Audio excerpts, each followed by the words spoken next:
Hello, ladies and gentlemen. Welcome back to another episode of Codex After Dark. This is the Comic Slab Power Hour. My name is Tim. This guy over here is Sal, the Slab guy. Nailed And it. down below is Wes, Rebel Scum. Rebel Ladies and Scum. gentlemen, we are going to have a great time tonight. We got lots of polls to show you. We got lots of graded books to go over and plenty of conversation to boot. But before we get started, don't forget you can find us anywhere on the internet, all social medias, anywhere podcasts are streamed, live streaming websites like YouTube and such. All you have to do is type in the Codex Station. That is where you will find us, or you can go to our website, thecodexstation.com, find amazing merchandise that I am wearing right now. Anything you purchase helps support the channel, helps us bring and continue to bring wonderful videos like this to you all the time, every time. And Sal, we have a friend of ours that is doing something pretty awesome. Why don't you tell everybody about that real quick? Sure thing. This is great. This is great. This is a site called Heroes Corner Comics. He's on Facebook. He's on Twitter. He's on Instagram. He's on whatnot. This is a tremendous seller. He's got a great inventory. He does great shipping, great packaging, all around good communicator. 100% recommend this guy to go check him out. HeroesCornerComic.com. And here's a special. If you add in the code CODEX, you get 20% off your order. So go check it out. Absolutely, guys. Heroes Corner Comic. Do you want me to share the pic again? Yes, please. All right, so let's that do way it. everybody can see this. Take a look, ladies and gentlemen. Make sure when you finish your order, when you're done shopping, put in the code CODEX for 20% off your entire order. There you go. HeroesCornerComics.com. Right. Pause this if you need to. Write this down. Check it out. 110%. You have to check it out. Absolutely. And Sal, you have purchased things from heroescornercomics.com and you Yes. have even showcased it on your YouTube page. Is that correct? That is correct. Now, if you watched our previous After Darks, you will notice that I did almost a short box pull list or a short box show off. That was all from him. That Wonderful. one episode. That was all from him. Wonderful. And Wow. Sal, where can people find you on the internet? All right. You can find me at Sal's Comic Corner on YouTube. See, now I can't talk tonight. Thank you, Tim. You're welcome. So, Sal's Comic Corner on YouTube and also from Instagram, the Slab Guy 77. There you go. And last but not least, our special guest tonight, Wes. Why don't you let everybody know who you are, how'd you get into comics, and where they can find some merchandise that you're selling. And how did you get in here? Hey, how did I get in here? I bribed my way in. There you go. I am just your run-of-the-mill comic book guy. I mean, I don't gloat. I don't boast to own the biggest collection, that's for sure. But what I do collect, it's very, for the most part, deliberate, and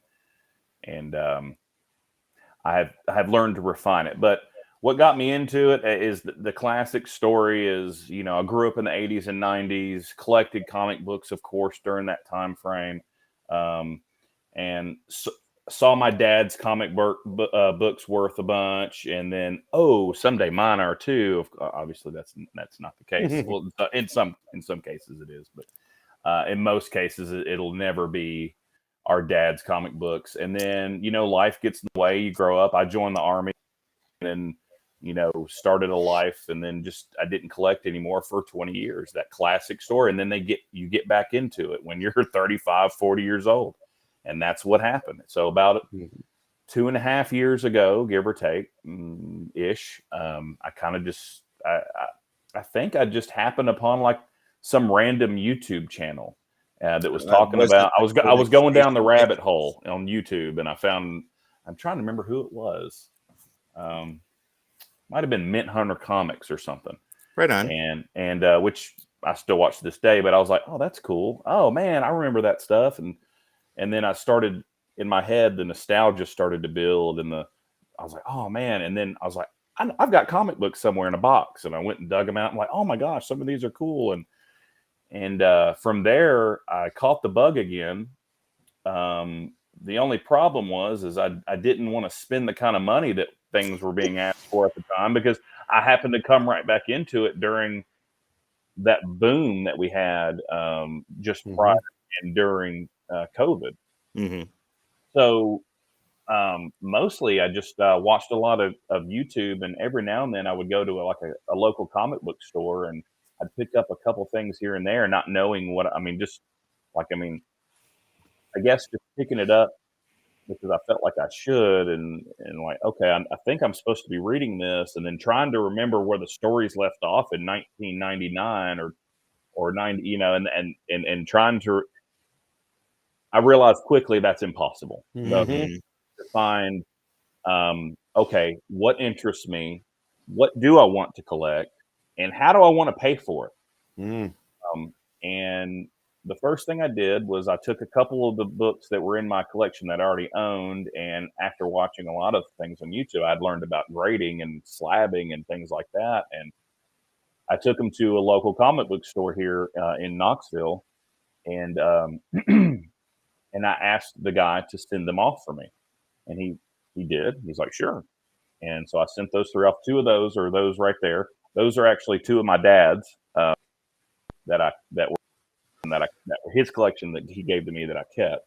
Wes, what are the two issues that are behind you? That is X-Men 8 and 12. So it's like, the old stuff, and it's good stuff. Yeah. First Eunice or whatever. And anyways, and so I sent that off amongst with I think 3 books with him. I was like, cool. See you in a year, Yeah.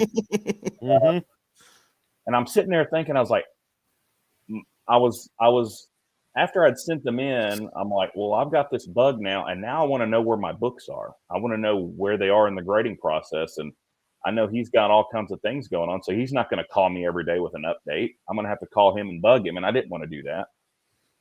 So I said, okay, I'm going to go get my own CGC account, and when I send stuff in, I'm going to be able to click and go, there it is, and that's where it's at, and this is when I can expect it back. And it's just a control thing, really. But anyways, I saw that. Got to know where your stuff is. And it's also to know where I stand, financially with this stuff, like as far as what I'm going to spend and why I'm spending what I'm spending. And sure enough, I'm glad that I did that, because finally I got these books back after almost exactly a year. And I had them pressed too, so that's why it took so long through CCS, which I'll never do again. But we'll get into that conversation. Not that they're so and then so I started my own account with CGC, paid the little fee, and which is pretty easy. And now every time, probably 100 books later, here I am, still submitting stuff. I got that order that we're going to send off on Monday. Yeah. And it's just, so now what I've done is, because of the expense at the time I came into the hobby, and I know I'm probably rambling. You're fine. Is I decided to also start buying collections. I started looking on Facebook Marketplace or Craigslist or whatever it's called now, and it's like, okay, I'm going to go buy a collection, and this person, and I got that cheap, and now I cherry pick that, and I send those to CGC, and that's how now I fund this addiction. Is I'll buy something cheap, like a collection that somebody just doesn't want, and I'll take some stuff that might be in there, send it off, and I'll sell that, something that I didn't want to anyways, and that money I take and put towards my X-Men number 12, or my my She-Hulk number 1 that I had to have because the show was coming out, things like that I don't have to pay for. And the one that I'm saving up for now is a couple ASM Silver Age stuff. So, but it's not touching my bank account. It's just all my mad money that I get. And so my wife rarely even sees it because it's just stuff that I'm buying and selling on my own to fund this. I've got 17 boxes laying around me, and so at this point I've overbought collections, gentlemen. You can pass some of that unnecessary comic collection. I might just do that next time I see you. I'll just bring you a stack and like, here you go. What do you do with the filler books then? Well, recently I've started doing. I actually have a booth now at a local. It's not it's antique store / gift shop. So that helps. I've put some there, and that's at what is it? The shops at Dragonfly in Solway, and that's in Knoxville, Tennessee. And I so I've got actually a got booth some there. books from There you go. you Yeah, in that yep. booth. Those. And so I was like, okay, this is a quick, cool way to get rid of some of my bulk, some of my $1, $2 books. And then I was like, you know what? I've got a lot of $5, $10, and $20 books I don't care to have anymore either, and I don't want to onesie and twosie them on eBay. So I'm going to put them in here, and they've been kind of selling as well. So, and I take that money that I make from there, and I put it towards the stuff I actually want. Not that the stuff that I'm selling isn't nice stuff. It's just, okay, well, now I'll have a dedicated target, and that target is that book there or that series of books. And this stuff I can let go, and I'm going to take that money and buy that and never touch my own checking account. Right on. Just about, mostly. So that's kind of where it is. So that's what I do with that. And then sometimes I use it for trade, or sometimes I give books away. Last Halloween, I did that too. Last trick-or-treating, every kid that came up, they got candy, and I gave them a comic book. That's wonderful. So, everybody go to Wes's house, adult or child, and you'll get a comic book for Halloween. Yeah, that was kind of neat. A lot of them were like, "What is this?" And I'm like, "It's a comic, kid. Get out of here." But I was like, "Just say thank you." Now a lot of them were like, "Oh, cool, Iron Man," or "Oh, cool, who's this?" And I'm like, "Oh, that is," and they're like, "Oh," and then maybe that person goes home and they're like, "Who is that?" And they'll read it through. You are planting a lot of seeds with a bunch of kids that either don't read or don't have time to read or can't get access to comics. And either that or I'm getting laughed at. One of the two. but just the simple fact that you are giving kids an opportunity to get into things that we love on a daily basis, you are helping to. And Sal, you've done it before, I've done it before. We're helping to bolster these kids into getting into a wonderful hobby. Right. And I got the idea from watching shows like your guys' YouTube channels, like somebody mentioned. I'm like, that's an awesome idea. But that's kind of where I'm at now, and I've just, I just collect what I want. I just pinpoint stuff, and that's what I'll take. And then every now and then I'll randomly buy something weird like that World of Warcraft server blade that I bought, and I don't know why I did it. Actually, I traded for it, so I never spent a dime. Because it looks awesome. Because it was awesome. Yeah. So, yeah. But, gentlemen, let's go ahead and get into the meat and potatoes of this. Let's show off some books. So, Sal, you've got recent pulls from when you went to the comic shop. Why don't you go ahead and get us started? Yeah, why not? All right. So, due to a family event, I had to go to my comic book store early today. So I have not read any of these. So we're going to start off with. Give me one second. I'm moving you over. There we go. The Predator series. Ooh. I've loved this series so far. This is a very good read. So I've only read the first. I haven't read the number 2 or 3. The Deadly Neighborhood Spider-Man. New series? Yep. There we are. That's on my list. Excuse me. Midnight Suns, but it's got Blade on the cover. So keep messing this up. There we go. Is that gearing up for the video game that's coming out? It might be. I don't know for sure. That's what it looks I don't know. like. I have not heard about the game, but it probably is. Okay. Carnage. Oh, look at that cover. Yeah. Man. God. Iron Man. Ooh.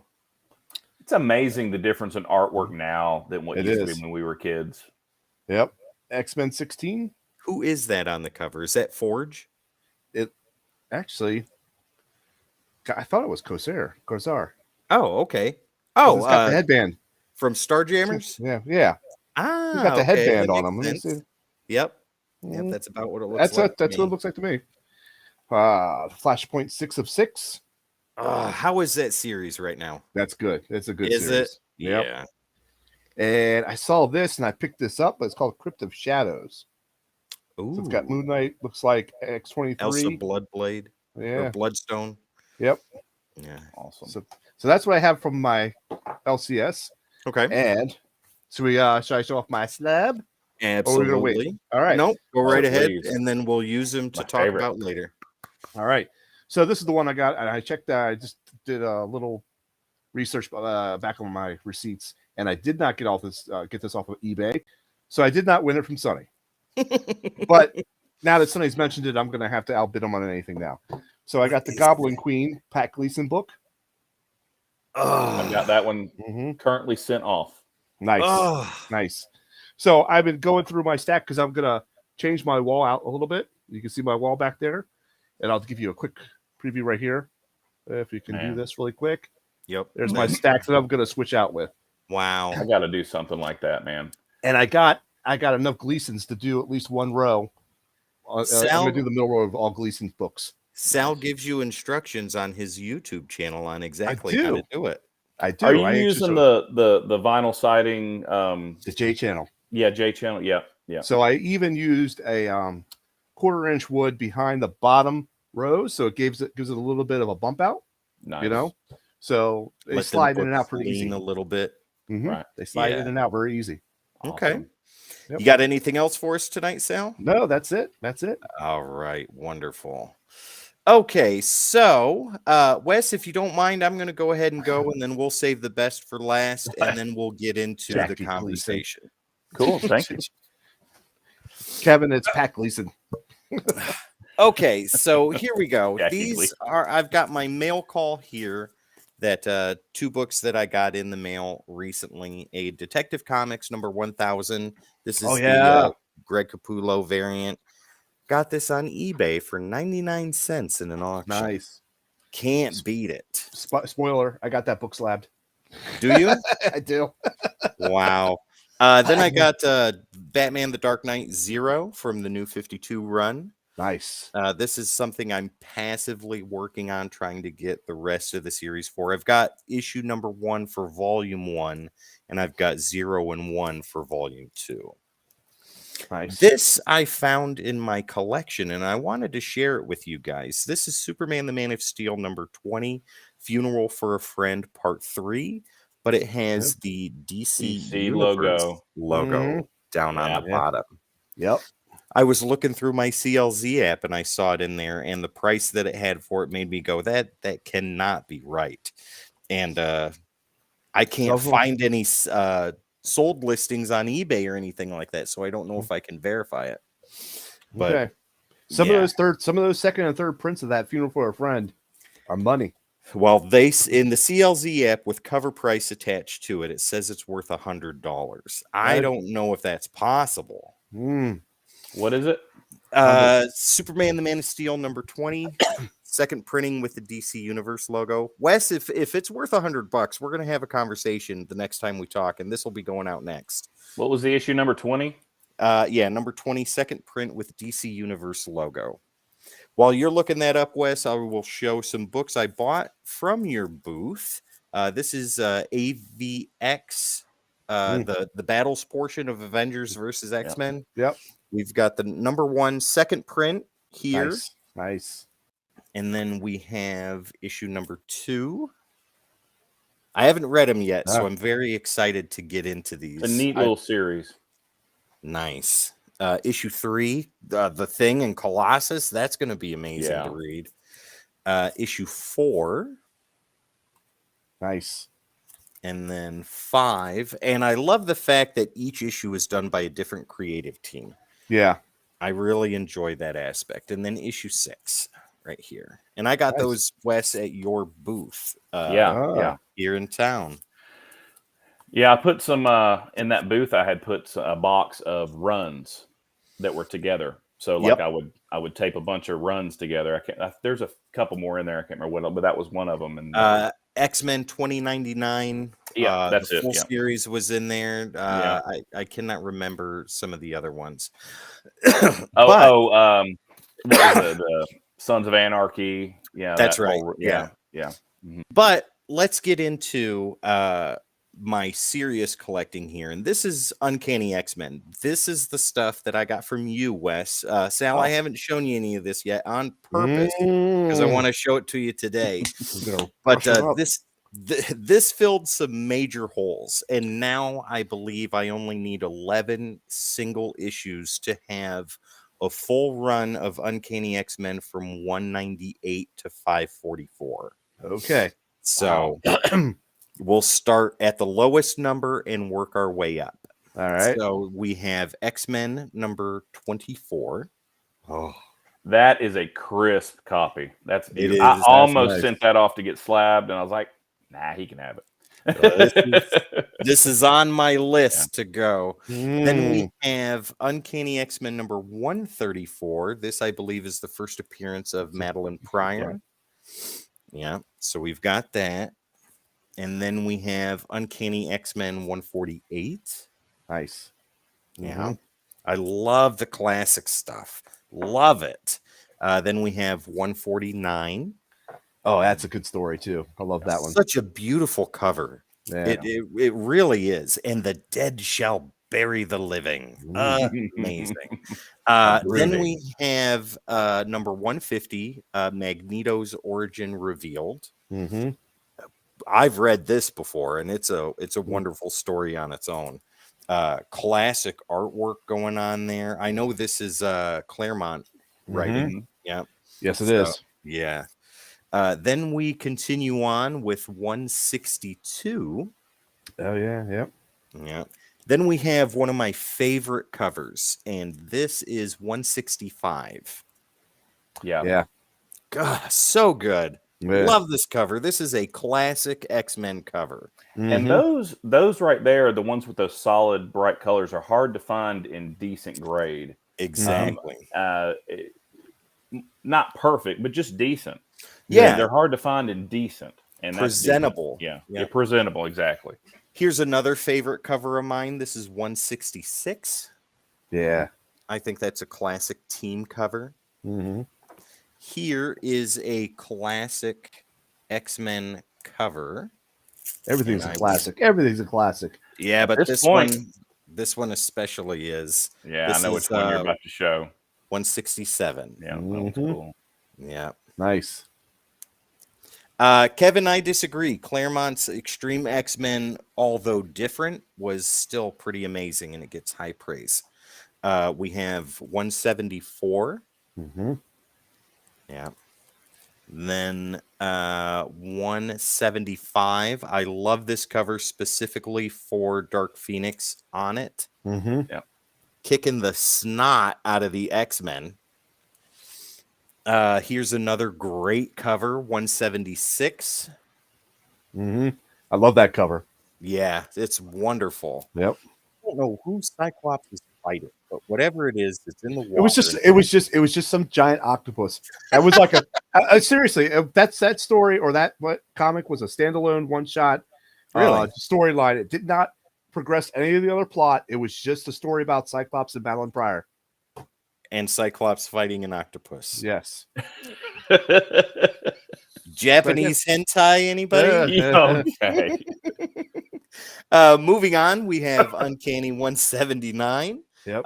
First appearance of Leech, if I'm not mistaken. No, that's Caliban. That's Caliban. Caliban. Are you sure? It Yes. is Or Caliban. So Yeah. first appearance of Caliban. There we go. Yep. And it looks like he's marrying Kitty Pryde. Kitty Pryde. So that was like kind of a forced. That was kind of like a forced wedding. Much to her chagrin. Yeah, she Right. was, saving the life of somebody else if she married him.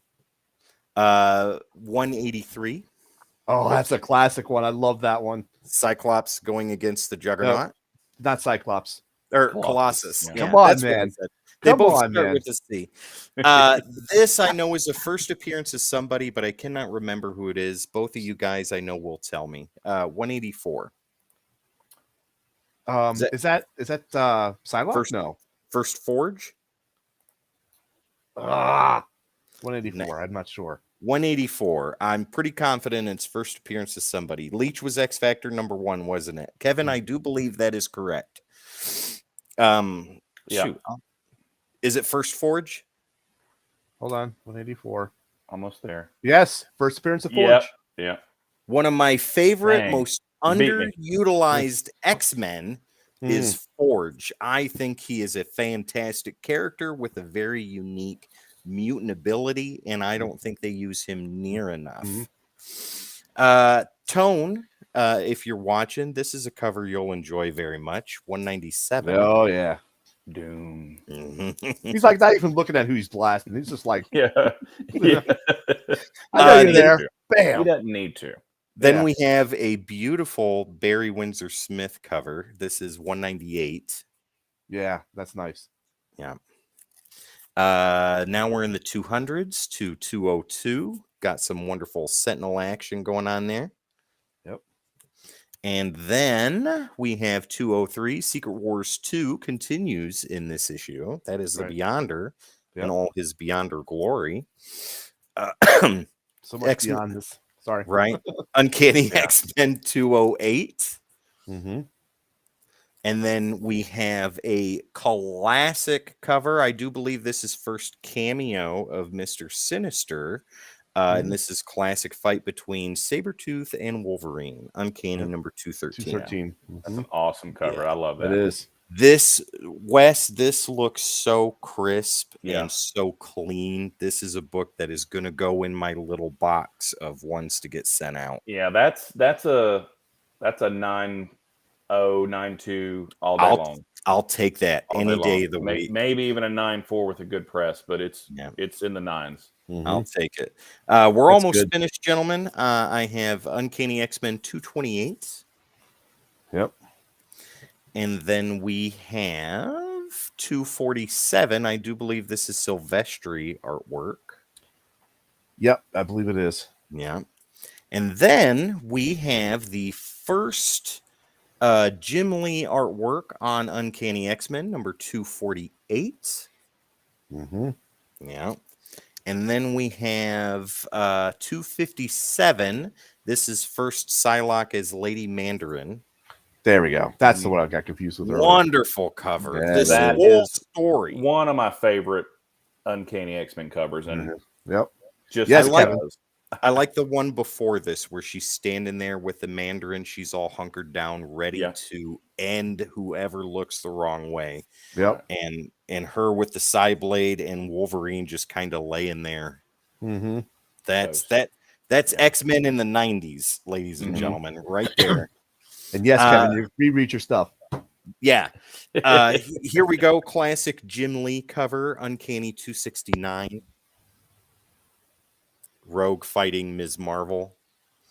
Yeah, that's Warbird. Yeah. And then the last one we have here is Uncanny 276. Oh, yeah. Another cool cover. There we go. Yep. Anything with Wolverine on the cover is cool. Oh, yeah. Let's be honest. I'll get my slabs out of the way that I have, and then Wes, without hesitation, by all means, go into everything that you have for tonight. Sure. Okay, so the first one we have is one that Wes sent my way last time we talked, and this is Maw number 1. If you guys haven't seen it, I have sat down and did one-shots with Jude Ellison, S. Doyle, and A.L. Kaplan. And Jamie and I sat down for a full interview with A.L. Kaplan as well. So go take a peek at that. But Maw number 1, graded 9.8. Nice. Can't go wrong. This is one of my favorites on its own because it's the green label, and I will love this forever. Uncanny X-Men, what is it? 282, first full appearance of Bishop, and it's got the green label because the 8-page insert. Sal, you and I, when I got the book, we went over this. Yep, we did meticulously, and was like, "Wait a minute, that can't be." Oh, it is. Yeah, I had no idea. And now I know to look for that. I'm going to keep this book, and it'll never go anywhere. I love it. Awesome. I actually like the green label kind of better than the blue. Really? I think it looks. I don't want the green label over the blue. I just think it looks cooler. It makes people ask questions. Why is that a green label? That's true. Yeah. I liked it when CBCS did the red label for signature verification. Yeah, instead of going yellow. Yeah. Well, let's go forward. We have The Amazing Spider-Man number 529, graded 9.4. First appearance of the Iron Spider suit. Nice. Yeah. And then we have one of my favorite covers here, DC vs. Vampires number 1. This is the Edge Cure variant cover. I do believe this is the Virgin variant, and it also is glow in the dark. Ooh. Yeah. So what part's glow in the dark? I don't know yet. I haven't I think the eyes. put it in a dark room and- to find out. Yeah. Oh yeah. It's the eyes, the moon, and the teeth. Okay. Yeah. That's what all Cool. goes in the dark. Very subtle. Okay. Then we have the A cover for what you just showed a little bit ago, Sal. Amazing Spider-Man number 88, Goblin Queen. Mm-hmm. Yeah, that's a nice one too. Yeah. Very happy with that. Then we have another one that I think is incredibly unique because I haven't seen a whole lot of them. The Batman, Batman the Long Halloween number 1. This is the movie theater variant, rated 9.4 when The Batman came out. Yeah, so I like that a lot. This is the A cover for DC vs. Vampires. I just think this is a gorgeous cover on its own. Yeah, it is. Yeah. I agree. And then we have the Walmart variant for Moon Knight number 3, the first appearance of Hunter's Moon, Nice. also at a 9.8. And then last but not least, the first graded book I ever bought, and it just so happens to be a copy of the first comic book I ever bought with my own money. And I think I paid $32 for this, and it is a CBCS grade, so it's Amazing Spider-Man number 351, graded at a 9.8. Mm-hmm. Nice. Yeah. So that is what I have for tonight. Wes, what do you got, man? Well, I decided to show off a couple books from my very first submission Okay. from over a year ago. And then a couple from my last 2 submissions that I'm quite happy about. So first, I'm going to do the first submission I ever did. Well, not the first submission. The first submission from the first collection I bought. How about that? Okay. That's what I should have said. So it was a collection of, it probably had like 400 books in it, but the guy took care of his stuff. So I was super happy about that. So I got that. Got 2 of those in it. Nice. Sorry, the That's glare. wonderful. There we There you go. go. Perfect. So right I there. got 2 of those. I sold one, kept one. So there was that. That was that in there. book is always a classic to look Love at. it. Always. Love it. I'll never sell it. I sold one. I didn't need 2. Yep. Right. Let's see. Oh, this was in there. Sometimes it's nice to have 2, though. Mm. This was in that collection. Oh, there you go. Got my A 9.2. 9.2. 9.2. Oh, Yeah. And another book I'll probably never sell unless I'm about to end up on the street or something. jeez. Yeah, that'll get you That by. for a one's going to couple my of months. son. Well, yeah. I Hey, was Dan, happy about welcome. that one. Sorry, I almost dropped one. Here we go. I Nope, don't want to do that's that. all right. Let's see. And If the slab breaks, you can just send it back to CGC. I know. So last one from that first collection I bought. Okay. So I'm gonna hold this one up and you're gonna go, I mean, it's cool, but what? So is Amazing Spider-Man 157, right? At a 4.5. At a 4.5. Nothing special about that. It's not a key. Okay. All right. Is that the Canadian 30-cent price variant. Yeah, the 30% price variant. Yep. 30-cent price variant. It's not worth a whole lot, but it is hard to find. Yeah. And so honestly, in the whole amount of time I've ever been collecting books, I have never found a 30 price variant. I found a couple Whitman variants, but never a price variant change. Right.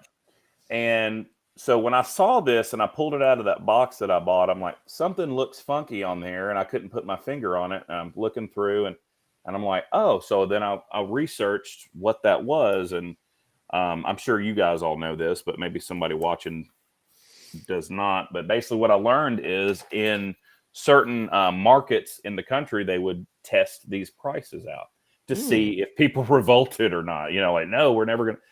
And one of those was where this guy was originally from that I bought the collection from. It was in California. And I got lucky enough that was in there. It's not in the best shape, obviously. It's a 4.5, but it's mine. and that's the only one that I own and that I've ever really come across. That's wonderful. It doesn't make it like uber rare, but it makes it kind of rare. So I like But it. see, that's a piece of comic book history that Right. now is encapsulated forever. And every time you show somebody that is a Yeah. great conversation starter. Yeah. That's wonderful. And that's exactly, again. Yeah. All right. So the next ones are a few of the ones that I pulled out of my last 2 submissions that came back. Okay. This one is the Gunslinger Spawn 1 in 50 variant. Nice. Okay. This book was actually given to me. Oh. The only money I have into this is what I spent to get it sent off. And it came back a 9.8. It came back a 9.8. It was given to me by a guy that I've done some business with, and I frequent his store all the time.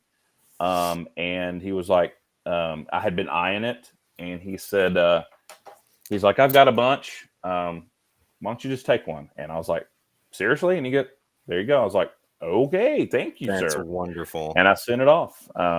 That's the owner of Brick House Collectibles there in Farragut. It was awesome. There you go. His name's Pat. Go see him. If you like Legos, that's the place to go in Knoxville, Tennessee.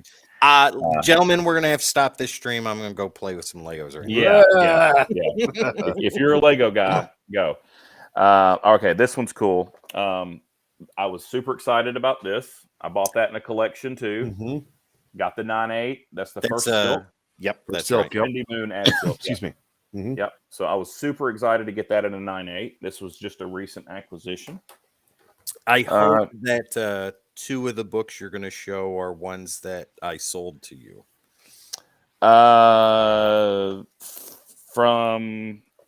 They might be over here actually. Okay. If they're not in the pile, that's fine. Okay. Trying to remember which one you might be thinking of, but I'll show you. Or I'll tell you. All right. So this one's cool. This one is the collector. This was the one that came in the poly bag. Yep. So it's not the most highly sought after, but it's still number 1 and 9.8. So super happy about that. Nice. Yep. Very happy about that. Especially since there might be a movie coming out or a show. This one is cool. Not a super key, but it is a key. And I got the 9.6. Yep. Star Fox, right? I was first Star Fox, which he made an appearance in Eternals. Eternals there at the end. But so that's probably why I actually sent this off, because I was like, ooh, spec book. This will be one I'll probably sell eventually, but just to pay for my addiction, right, guys? And this is a cool one, and super happy about that. Nice. Got the newsstand. Yep. Right? At a 9.8. At a 9.8. Very happy, and this is recent. Very cool. That cover alone is an homage that McFarlane did of his own work, and it's still a classic cover. Yeah, it is. He did an homage of his own work. Yeah, he does that. Only McFarlane does. Only McFarlane did do it, but you know what? He's probably the only one that could pull that off. Very true. Tim, remind me which one you're wanting me to that you were talking about, because I probably have it here. TMNT. Oh God, how can I not remember that? I've got it right here. And the Cable and Deadpool. Yep, here we go. It's sitting right next to me. Before you show those, quick side story. Sal, when Wes and I first met, these were books that I held no real value in, and like what Wes is doing, I sold them to him to feed what I wanted to get out of it. And I think at first, Wes, and correct me if I'm wrong, you tried to talk me out of selling them to you. I think my final words to you before we said goodbye, I said, I think I'm getting the better deal here. Are you sure? And I said, I'm just fine with it. I said, these books hold no value for me. I'm not interested in keeping them, but you are really, really excited about them. Oh, yeah. And it just went from there. And that was almost forget these. Oh, my God. That was the start of a good friendship. So without further ado, Wes, go ahead and show those off. I'll show this one first because it's my favorite. All right. Right here. Got the 9.2. And it's new. Very excited about that book. And it looked every bit of 9.2 or better. I knew it was going to be around that. We've been waiting all year to figure out Yeah. what that was coming back as. Yeah, we did. And I used CCS pressing, which, again, hit or miss. I'm sure they're fine. But, boy, it took forever to get these books back. Yeah, but you don't know if it actually helped or if it didn't. Exactly. So, You know? And that's one of the reasons why I'm not going to use CCS anymore. I'd like, only because of that. It's a control thing. I got a question for you after you show the next book. So yeah. All right, this one is super cool. I didn't know anything about it when I got this book, and I sent it off, and I was like, oh my gosh! And sure enough, got the 9.8. If you can see that, yeah, that's nice. Yeah. Cable Deadpool, 9.8. It's the final issue of that series. And we were both surprised that came back. And it is considered a key, even though it's just a last issue of a run, but it's considered a key on cover price for some reason. But it might just be because of the cool cover. But yeah, those are the ones, the recent Slab acquisitions, and I have two small things to show you guys, and then I promise I'll shut up. By all means, go ahead. I've been collecting. I've been working on a run of Green Lantern, but this is not Green Lantern. This is not Green Lantern, but it's but because other than that run, I have decided to start collecting raw only or mainly Silver Age stuff. So I picked this Silver Age beauty up. Pretty cool. It's not a key, but it's a really cool cover, and it's a really cool 12 center, and I love it. Cover's amazing. Yeah, man, I love it. And it's a fine condition. There's a lot of tick marks, but boy, I love the old art, guys. I love it. It's the old art that speaks to me. The new stuff is beautiful, don't get me wrong, but something about that old artwork though. The Silver Age and Bronze Age stuff, man, you just can't beat it. Of course, I like the 90s stuff because that's when I grew up too. Okay, and last but not least, speaking of your earlier DC logo stuff, I picked this up. It is an 8-pack of DC, and look what it has. It has all these issues, and they're all DC variants. It has Wonder Woman number 90 in it, which is that with the DC Universe logo on? All 8 of them have the DC Universe logo. Those are the books that it includes. Holy nice! Cow. Yep. This one right here is a $100 book right here by itself. And by the way, what we were talking about earlier, the thing that you were looking for on cover price did have it listed as what was that, Man of Steel? Yeah. Cover price has it, if it's a 5.0 or a 6.5, at about $100. It's better than that. And then anything better than that, it's sold in December for $175 raw. So okay. So congratulations on that. Yeah. That's been sitting in there for a while. Yeah. And look, I love that it's still sealed, Dude, that box looks great. And it's in great condition. This was actually an eBay purchase. I do a lot of eBay buying. I have never bought one single slab. Never. Every slab I own I sent off on my own. But I will, there are many that I've put bids on and stuff, but I've never got, but that's all I wanted to show off tonight. Okay. Mainly. So, but yeah. Well, all right, gentlemen, before we get started, don't forget to find us on the codexstation.com. All your Codex needs are there. Merchandise is available for you to purchase. Sal, Heroes Comics, Heroes Corner Comics.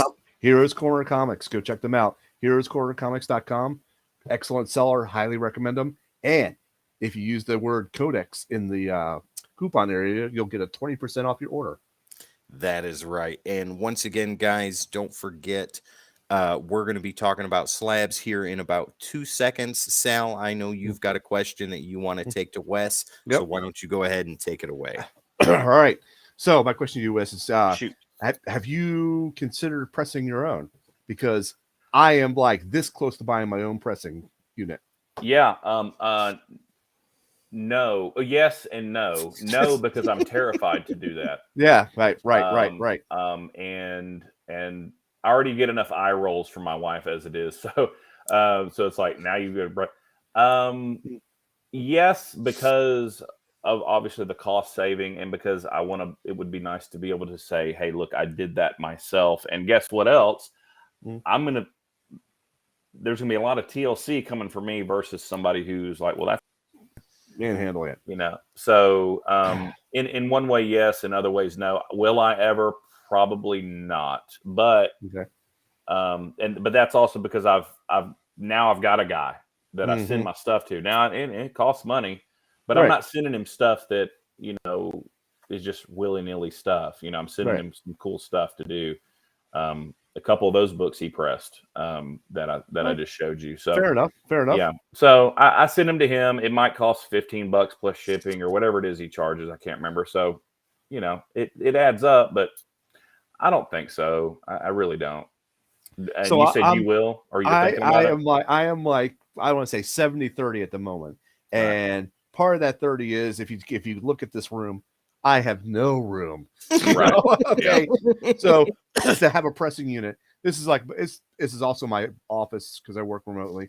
So there's literally no room because I got what's over here is all my work computers plus my personal PC right here. Right. So literally got no room in this 10 by 10 coffin, and it's this is the only spot I have to put up slabs, and without taking something else down. The other wall I have, take those got to stay. You can't. Yeah, you can't sacrifice those. Yeah. Right. So I literally have no room. So that's why it's on like 70-30. I think eventually, now we get a bigger house, I'll have a dedicated comic room, and I'll be able to bring all my books to one spot, and I'll do that. Yeah. I want to do the slab. I want to do the pressing myself. So on some of my videos that I've done, I went to the dollar bin, bought 4 or 5 books out of the dollar bin, crunched them up in a way that says, when you're looking through determining if you want to determine this book's good for grading, oh, look at this. This is bent here. This is creased here. That type of thing. You might not want to do that. Color breaks and such. Right. But that's what I plan to do is use dollar books, going to crunch them up in a way, and then I'm going to try pressing them. If I screw it up, that's how you have to do it, right? Yeah. You can't start out with an ASM number 1. Yeah. You just can't do it. Excuse me. And if I were to ever learn to do it, first off, I'm not going to probably do that. But if I did, I'm certainly not going to do other people's stuff because I'm not going to be I'm just not going to do it. Yeah. I don't want to ruin somebody's grail. Now, with that said, somebody who learns and does it and sells that service, they are worth their weight in gold. Yeah, exactly. So I hope if you do it, that would be awesome. Yeah. Well, okay, gentlemen, let's go ahead and take it back to the beginning a little bit. I want to talk about the different companies. Now, there's the big 3, obviously. And Wes, I know that you're more exclusive to CGC than you are the other ones. And Sal, you kind of go half and half. Yeah, I'm a mix. Exactly. And then there is the rotten stepchild of PGX, which I don't think any of us use. Yeah. So let's talk about these companies. I want to talk about what you guys think are the benefits of using these companies versus the disadvantages. And Wes, we'll go ahead and start with you since you're our guest tonight. Why don't you tell us how you feel about the different companies and why you prefer CGC more than the rest? Why do I prefer CGC more than CBCS or PGX? Well, the first thing that pops to my head is probably just the overall look of it. I like their labels better. I know that's stupid, but I like the labels better. That's a good point. Number 2. While you're talking, I'm just going to show what the labels look like. Yeah. On any given day, a $200 CBCS book is going to be $230 if it's CGC at the same grade. It's just it's just going to be that. That's just the way it is. Right. You think the market requires or demands CBC or CGC more than the others? Yes, and I think that stems back, but basically, they're the OGs, right? They're the ones that's been around. They're the ones that people have heard of. I really think that CBCS is a great company, and they do great work. And I went to submit one time and then I said, never mind, to CBCS. And that was only because what they have leaps and bounds better than CGC is their signature verification. Yep. Okay. So you remember, Tim, I went to that local con that came to Knoxville. It was the Fanboy Expo. Yeah. And I picked up this, right? I got Christopher Lloyd to sign this. Oh, nice. Okay. And I thought to myself, I want this slabbed, but I'm not going to send this to CGC because I'm going to get that nasty label and they're going to be mad and say somebody wrote on this book on their, which is ridiculous. Yeah. Somebody named Christopher Lloyd wrote on this cover. Who knows? So I fully plan on sending this to CBCS to get it to do the signature verification. If CGC were to do that, I think CBCS would cease to exist, to be honest with you. Not really. They wouldn't cease to exist, but they'd be in trouble. They really would. I think they'd be in trouble. I think CBCS has a great product. They're very consistent on their grading, which is good. CGC has had its issues, but I mean, even recently. Recently.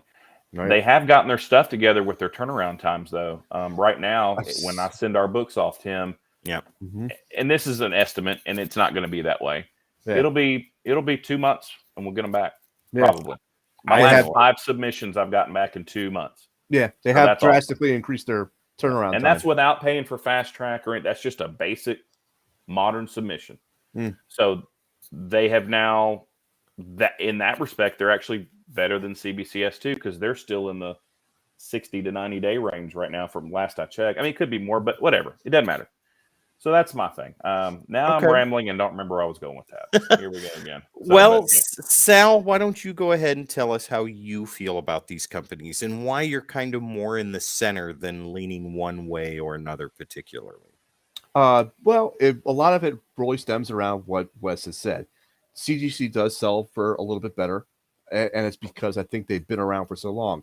CBCS has that advantage because they have 2 types of signature verifications. They have the witness verification and also the signature verification. So there's 2 different labels. And the differences are, you've taken a book that's already been signed, you send it into them, they verify the signature is authentic, good, and it's slabbed and comes back to you. The second one is obvious. Excuse me. The signature was verified by a witness, and it's and it's good to go. So, yes, I think if CGC did that, CBCS might be in a little bit of trouble. But their quality of work on CBCS side is actually just as good as CGC. I think their cases are very nice. They're very clean. They're very sturdy. They're definitely a step above what they were when they started, too. Yes, I agree with that as well. Because I have some old or early CBCS one cases that was like, okay. I'll give you that. I've actually held the recent CBCS slabs in my hand, and I actually think they feel more. They feel better than the CGC slabs. They feel more sturdy a little bit. Right. I'll give them that for sure. Right. And I also like the CGC labels, the new labels that they do for the characters. Like for this one, like we have Spider-Man up here. Yeah. Oh, yeah. I had that book until I didn't. That was one of the ones that was 5-finger discounted from me. But anyway. Oh. Yeah. Sorry. But that's all right. I got another one coming. No big deal. So very good. Very good. My only PGX experience, I bought a PGX book that was that Green Lantern book, number 77. Yeah. Excuse me, man, I'm coughing tonight bad. That Take was a break actually, if you need to. Okay, I'm back. All right, here we go. That was a PGX, like it was rated at 4 or 4.5. And I'm like, oh God, this is terrible. And I sent it off to my buddy, and he does some pressing. It was actually Heroes Corner Comics. He does pressing as well. And he pressed it for me and sent it off, and it came back a 5.0 from CGC. So, okay. So, yeah. So with me, my knowledge in grading is very limited. But I've had enough exposure with CGC and CBCS to kind of make a determination. I like CBCS's cases. I don't think they look as slick as a CGC case does. but they're very sturdy. I mean, they're well rounded. They hold the book and it presents very well. As far as the grading and stuff like that goes, I don't know enough about that to have an opinion one way or the other. I just know that if it's in the case and it says what grade it is, yeah, okay, that looks like a 9.8. Well, what does a 9.8 look like, Tim? Well, it looks like this. It looks like a 9.6 or a 9.9. I can promise. Sure. But I was gonna say the only real way to test that is to get a 9.8 from one company, crack it, send it off to the other company, and see if you get the same. If you've got that money to burn, that's the same. Right. Yeah. That's the only control case. I love the fact now with CBCS, a very big positive is their signature verification, and I have quite a few books that I've gotten signed at cons and things like that, or gotten in collections, and I'd love to have those verified because I was there for most of them, and I know who signed them, and to just have that yellow label that says, "Yep, you're right, that's who this was that signed it," is perfect. Now, I have seen and heard people complain about that because they throw that out there that they're like, well, how can they verify for sure that that's who it was? And I think that's just nitpicking at that point. Yeah, that's nitpicking at that point. That's how it's always been done. From I mean, with signatures. I mean, you've never had to have witnesses before. It's the same way you verify that Babe Ruth signed a baseball. Well, see, and when those people see the Jack Kirby's on the inside of the comic books, they're like, "Oh, it's Jack Kirby." Well, how do you know? You know, so yeah. But with CBCS, I think that's great. Wes, we were just talking to a few minutes before Sal, you came on, and about CBCS having their verification tracking now. And I think that's a great idea. CGC, Wes, you told me they've been doing that for a while already. Yeah, you can track it. Yep. Yeah, and CBCS is finally coming around to that. Right. So those are major positives for me as a layperson as far as graded and slabbed books go. Now with CGC, that's name recognition. I know that a CGC book is supposed to be top of the line. It's supposed to be taken care of. The cases are supposed to be good, and the grades are supposed to be justified. I love the fact that CGC not only does comics, but they'll do some of them larger magazine-sized books, the DC Black Label books they'll do, and they're even moving along into collectible cards and things like that too. So they have a wide range of things to do, and that entices me. But bottom line, when it comes down to it, if I bought books from you, Sal, or Wes, when I buy books from you, as long as I like it, and encapsulated or not, but encapsulated since that's what we're talking about, as long as I'm happy with what the grade is and what the price would be, it doesn't matter to me either way. Right. But no PGX. Not at all. Yeah. I just can't. Everybody knows the story about the Ninja Turtles getting traded out and all that stuff. So I just can't. So I won't do it. One of my horror stories, not really a horror story, but one of my stories is my Secret Wars that I had signed. Originally, it was slabbed at a 9.6, and it came back as a 9.4 after I had it signed. And so I don't know how it got manhandled in the process, but excuse me, it did. But whatever. I love the book anyhow. I could have that book as a 2.0, and I would leave it like that. Right. So. Yeah. Okay. Tim, do you own that book? Which book? Secret Wars 8. Secret Wars 8. I have had that once in my collecting career. I have owned it once, and I don't think I paid the premium that it commands today for it. Yeah. I wouldn't own it if I hadn't that collection. Yeah, I had the entire run of Secret Wars for the longest time, and I think I sold that to get some other stuff.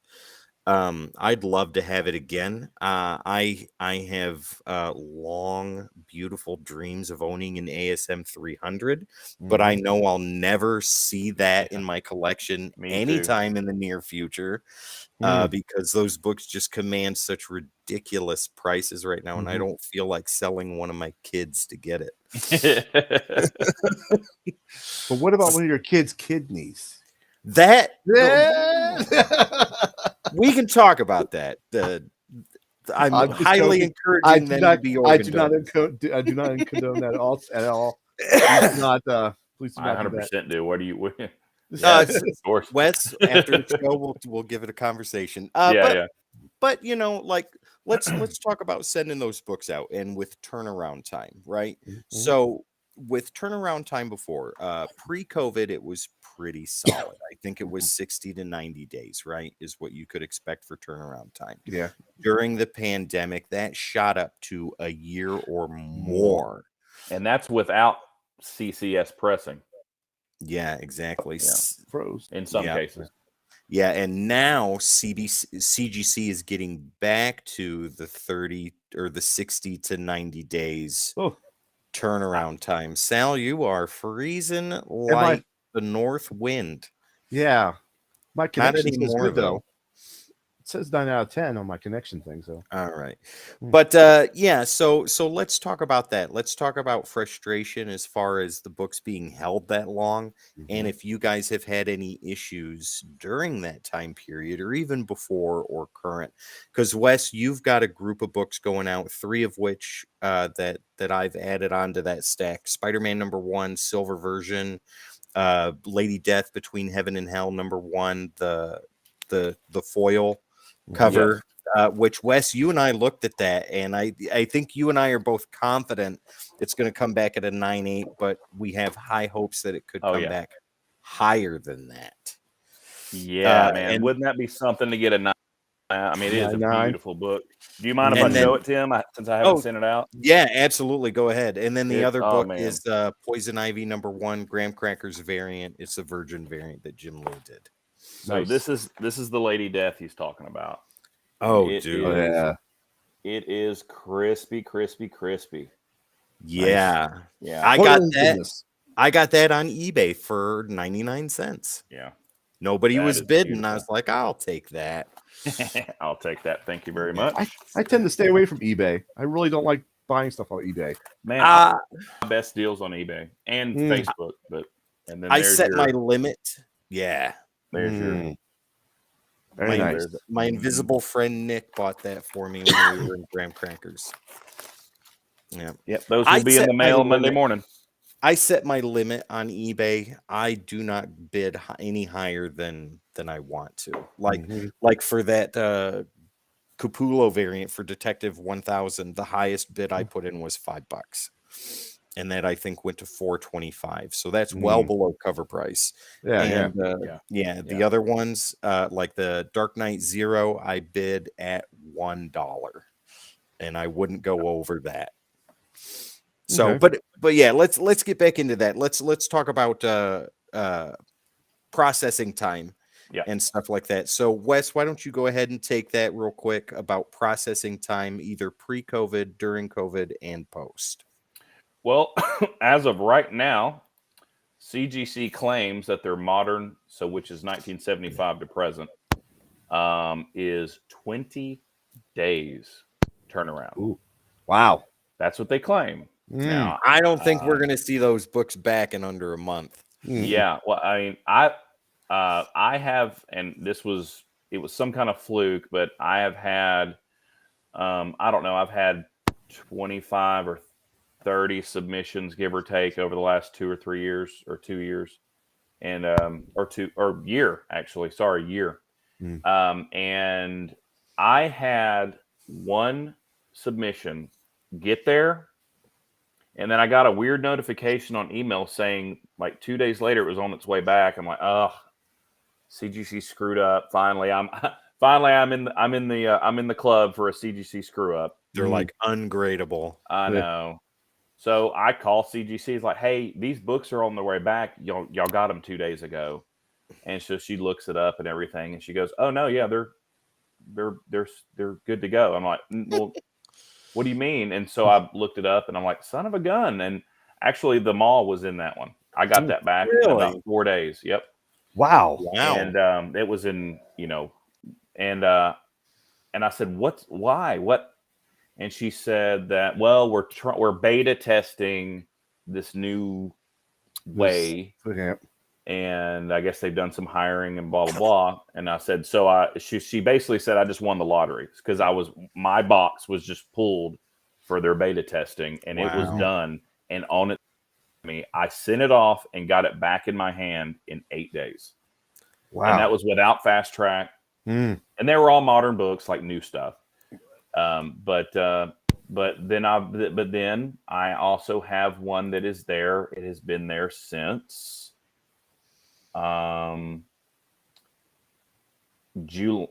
September of 21. So it's Wow. it's like, what's going on here? And they're not like special books. They're not like economy. Economy to them is like, I guess that'd be like Silver Age. I think that's what or some older Bronze or Silver Age stuff, or if it's worth a certain amount. Yeah. So Everybody's freezing tonight. Everybody is. But that was amazing with his turnaround time. Jeez. 8 days? That is insane. So I remember when they launched that new grading service type of deal. Is he back? Are you back? Yes. Nope. Welcome back. Yeah, there you are. All Welcome right. back. I was like, uh-oh. Right. You still there? Yeah, I'm here. Okay. Can you hear me? You can hear you, but Okay, sorry. Your video is a bit off, but that's all right. Oh, sorry. Give me 1 second, Wes. I'm going to take you out and bring you right back in. Take about 2 seconds. Sure. See if that will work. Get me out of here. So, basically, like he said, he won the lottery because his books may have been like, his box was just pulled. Oh, we're doing this new thing, and boom, Bob's your uncle. Here's your books back. That's amazing. That was nuts. Yeah. See, that worked perfect, Wes. Now you're Thank you. right in sync. Appreciate that. Okay, Yeah, so go ahead, Sal. Go ahead. No. So I was going to say, I want to add to that by saying, so I think when that came out, they had this huge like backlog of books, but they weren't doing that service to this big backlog of books. They were doing to that service to everything that first came in. Right. So it was like a last in, first out type situation. Wow. That's why I think a lot of books fell into that year plus turnaround time, which sucked. Right. Yeah, it does. And then So- CGC would keep doing these signature the in-house events. the in-house events, and I'm like, man, so now they're going to have this influx of 10,000 books or something, like the McFarlane signing, which would be awesome to do. But it's like, so now they're are they being prioritized over something that I've had sitting there for 9 months? Or it's like you don't know. I mean, you assume they are, but I would assume they are. Yep. So every time I see that, I'm like, oh. Damn it.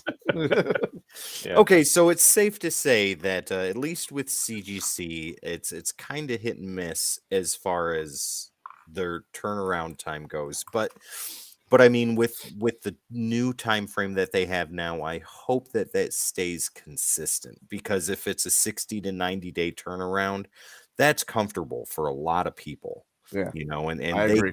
they can be away from their books for 3 months. Yeah. But here's another question. And Sal, if you have anything to chime in with what we just got done talking about, by all means, go ahead and do that first before we go into the next bit of conversation. All right. Gravy. Okay. So I want to talk about nitpicking, like specifics, like people just in general believe that a book should come back at a specific grade, and then it does not. Chaos ensues. Sal, why don't you go ahead and take that bit of conversation away? Let's talk about that. Let's talk about that type of thing. Well, I think the people that expect that probably have not done much experience of grading books. I mean, these businesses, they have a process in place which is double checked or triple checked. So the fact that they're thinking that their book is higher than what it is, maybe they're not being as critical on their own books when they send it in. Okay. That's what I think. Wes, how do you feel about that? I agree with everything he just said. The only caveat I'll throw in is I think there is. I think another reason why somebody might think that, hey, no, that 9.2 is a 9.8 all day long, and I know it, is because they've seen CGC make so many other mistakes and they know that human error is a real thing, and people not giving a crap about their book is a real thing. And it's like, so it's almost like, was this guy just having a bad day? Did he not get laid last night? Did he? Absolutely. I Is agree he with new? Is he out? He's just cruising along till retirement. He's almost done. So there's going to be that human error, human element question mark. And of course, people aren't going to, people are going to say, no, that's a 9.8. No, it's not. Now, from what I understand, and correct me if I'm wrong, but CGC has like a 3-point grading system. Like they have 3 different people that are like have no interaction with each other that grade, and then the books go on a general consensus of what the average would be between those 3. Hey, if that cat's got a lot to say, let it talk. I I was going to say, ask him about the grading system too. Yeah, absolutely. Sorry. But I mean, that helps eliminate human error as much as it possibly can, because even if that one guy is having a bad day, you've got the other 2 guys. So for example, that guy grades it at a 9.2, but then the other 2 are like, no, this is a 9.6. So does it get that average in between? Does it go up to a 9.4 because the other 2 said it's a 9.6? It gets that 9.6.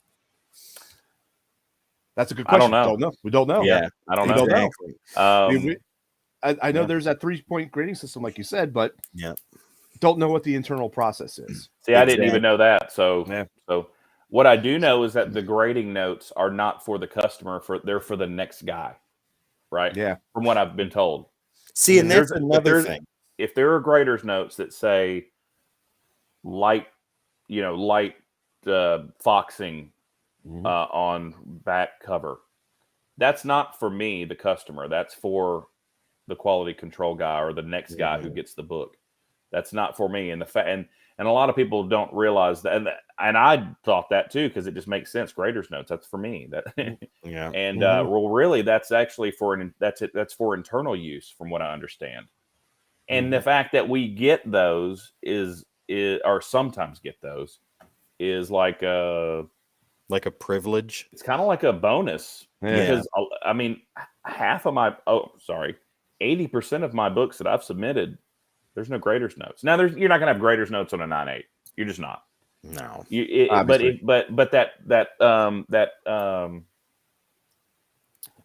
the Secret Wars 8 that we were just talking about, I can't. Yep. Because of 9.2, no graders notes. So it's just, I think that's how a lot of those guys communicate with the next guy who's going to take a look at it. So yeah. So I mean, but other than that, I didn't even know there's a 3-part. I guess so. That's new to me. Honestly, I believe that anything that's under 9.0 should automatically have graders notes or notes for the customer. So you can see why that book is the way it is. It came back in an 8.5 because of these reasons. Boom, boom, boom, boom, boom. Yeah, I think so. Because anything 9.2 and up is near mint, or 9.0 and up. Yeah, so you don't really need. I mean, graders notes for that, you don't need that. So I think only one of these books behind me had graders notes, and one of them's a 3.0 and one's a 5. Yeah, and they're even only one had more. Notes. They're even a little more lenient on older books like that too, right? Or do you think they're not, but they are? They say that they're not, but they are. Sal, you had a question. It's a 70-year-old book. You can't grade it the same way you grade this. Yeah, it's just not. Hey, that's happen. money right there. That's helping your kids go through college. Yeah, great series too. Great series too. Yeah, I can't wait. Sal, you had a question you were about to ask. Well, I was going to make a comment. We had this kind of discussion on an After Dark a long time ago, because I really still feel this is true. We need like an industry standard across all the companies that says, okay, spine tick will take off X, X from the book, whatever, grading wise. Yeah. And we need an advanced AI scanning system that will scan each page and determine the flaws in the book. That will help eliminate a lot of the human error. So you want to take so you're pro layoffs. Yeah. And you and get out of here. No. We'll find a job for them. They could carry the book over to the and then Take it over here. Wonderful. No. I mean, for real though, this is the only way to be 100% consistent. You know, because if you take a book to CBCS, it could come back as a 9.6, but it's a 9.8 on CGC. Right. You know. Yeah. Fair enough. And there is actually a company, a local company that a guy told me about that does that. They use a computer and they imaging and they grade. It is a computer program that grades your book. It takes a human error out. And I'm gonna get you the name of that grading company. It is local in Knoxville, actually, and I need to look into that. One of my LCS guys told me about it. I was like, oh, I'll look into it. Never did. But yeah, so people are starting to do that. Well, gentlemen, let's get some final thoughts here. So, Sal, why don't you go ahead and start us off? Final thoughts on grading. Obviously, I think it's safe to say that all of us enjoy that particular bit of this hobby. But go ahead and give your final thoughts, Sal, on how you feel about the grading process and slabs in general. Okay, I'll start off with slabs in general. I do it for two reasons. One, obviously, I love displaying the artwork. The artwork on the covers is just worthy, like almost like a museum art. It needs to be shown off, and this is the safest way to show off, you know, this artwork. Second reason is when I'm dead and gone, and my family has these books, I want them to be able to get the best price they can possibly get for that book in that condition at that time. You know, it may be worth $100 now, but it may be worth $75, whatever, how many years from now, or it could be worth twice as much. You know, it just depends. You know, when you're trying to sell a raw book and say, oh yeah, this is a 9 to 9.4 book, you know, that's a difference of a couple $100, in some cases more. So doing the grade helps, I would say, family down the road to unload my collection. You know, so that's how I feel. I enjoy this. I like the slabbing process. And everybody who says, well, you can't hold it in your hands, you can't read it. I'm like, you know, you could buy another copy of it and read it. You could buy it online and read it. You can. There's so many different options out there for you to read the story. You don't need that particular book in your hand. You could have a different one. You could have a variant. You could have the A cover, which is nothing at times, you know, and read the story that way, you know? Right. So, okay. That's how I feel. Fair enough. Wes, your thoughts? I think that, look, there's nothing like holding a raw book. I mean, I love holding a good, clean, crisp raw book like that. Nope. That X-Men 24 that you've got. Yep. Boy, it was I just agree. nice holding it. And it was just like, man, I can see I love it. But there's also something to be said about, like what Sal said, with the protection, you're preserving the value of it. It is now locked in at a 9.2, locked in at a 9.8, locked in, unless of course the sun gets to it, right? Yeah. Which is another thing. I wish they had the UV protective. Anyways, that's another after dark. Right. Another But power hour. You have now preserved the condition forever. It's in a way. You've put it in a cryo chamber to say, you know, it is now there. These books here, I will never sell the ones that are behind me. Those are my dad's. They'll never sell. They're not the best grades, but I love them, and they are now locked in at those grades. I can never bend them on accident. Nothing can ever spill on them. Nothing, you know, for the protection aspect. And then, like he also said, the investment aspect or the future sale of them. I mean, you are guaranteeing. That's what this is. When you grade a book, you're guaranteeing to the person that this is the condition of the book. Yeah, she can't read it, but this is now a book that is guaranteed at that grade at that time. And I think that's a good thing, you know, because everything else, you go on to these other places and I could sell a book for $50, but that same book tomorrow can sell for 15 because it's raw, because we are not professional graders. So I'm saying, yeah, that's a near mint. So I'm selling it for $50. Is it near mint with the 3 spine ticks on the back and the page that's been on the back? You know, so this is confirming your grade, thus confirming the true value of the book, I think. But there is something to be said about having raws on your I've got raws over there, and there's nothing wrong with that, and I love it, and that's pure, and I like that too. But I agree with that. slabs, I just love them. I love them. But everything he said, I 100% agree with. Okay. My final thoughts on that, and then we'll wrap it up. I love the fact that I can go through my collection of raw books and see things that I get excited could come out at a 9.2 or 9.4 or even a 9.8. Yeah. And before it was just fantasy. It's like, man, I would love to get these graded. And then I pulled the trigger and handed books off to you, Wes. And now that's actually happening. And I've got other books that you and I have looked through, and Sal, you and I have looked through them too. And getting confirmation from people that I trust and believe know a significant amount about this more than I do, telling me, yeah, those are good books to send off. Those are good books. Those will look great. They'll come out at this grade. They should. That's exciting to me to have books like that. Keys or no keys, sentimental value or no sentimental value. Just the ability for me to have a stack of graded books and have that be a conversation piece. And like you said, Sal, have those covers to display. And like you said, Wes, Safely. yep. And like you said, Wes, have that ability for major investment. I think is wonderful. And I love the fact that I can just be a part of it. So that's what I got to say. All right. So before we get out of here, Sal, once again, tell people how they can find you on YouTube and the Heroes Corner Comics. Yep, you got it. HeroesCornerComics.com promotion that we have going on. Okay, so you can find me on YouTube at Sal's Comic Corner. You can also find me on Instagram under the Slab Guy 77. But I want to point out or call out or shout out to Heroes Corner Comics, HeroesCornerComics.com. You can find him on Facebook. You can find him on Twitter. You can find him on whatnot. This is an excellent seller. He's a great guy. He communicates very well, packages and ships very well.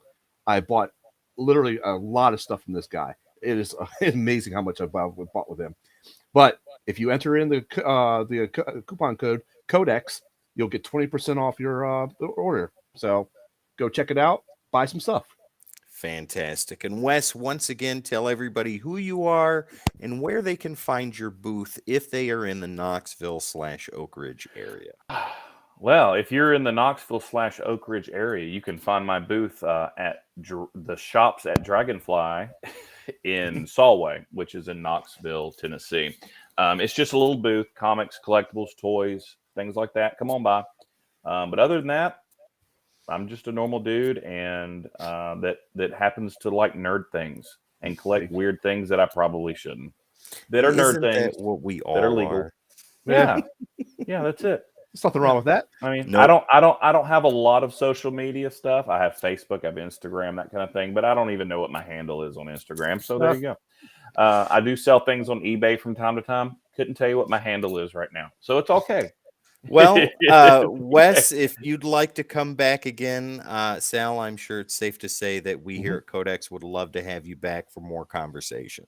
I'd love to, man, and I hope I didn't, yap y'all's ear off a little too much. I start to ramble sometimes. Just pick a slab and send it to one of us, and you'll be back on the show instantly. Cool. I live closest to him, so that goes to me.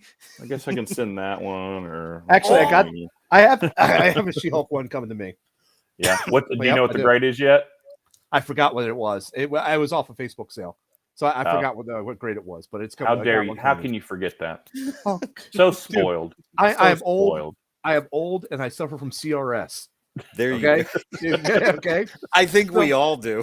So it's just one of those things. I've bought duplicate and triplicate books because I see it on one seller, buy it, and then I'm like, the next day I'm looking around, I'm like, oh wait, that book right there. buy that Yeah. one too. And then next thing you know, I've got like 3 copies of the book, and I'm like, We are getting off on a tangent here. I We'll know. carry this Sorry. on after. Sorry. See the what I do? show. My apologies. That's my fault. No worries. Ladies and gentlemen, you can find us on all the socials, all the podcast streaming platforms, everywhere live streaming takes place. Mhm. All you got to do is type in the Codex Station on your favorite platform, and that is where we will be. Also, if you don't want to do that and you just want to click links and look at awesome things, go to our website. It's called thecodexstation.com. You can buy merchandise, you can get information on your favorite people from Codex, and so much more. Once again, that is thecodexstation.com. And don't forget, Heroes Corner Comics has their promotion going on right now. Put in Codex at the end of your shopping experience, and you will get 20% off your full purchase. Once again, ladies and gentlemen, my name is Tim. This guy over here is Sal. Down below is Wes, Rebel Scum. Thanks This for is having Codex After Dark. Absolutely. We're going to have you back again. Don't worry about that. Absolutely. This is Codex After Dark, ladies and gentlemen. We are the Codex Station, and we will see you next time.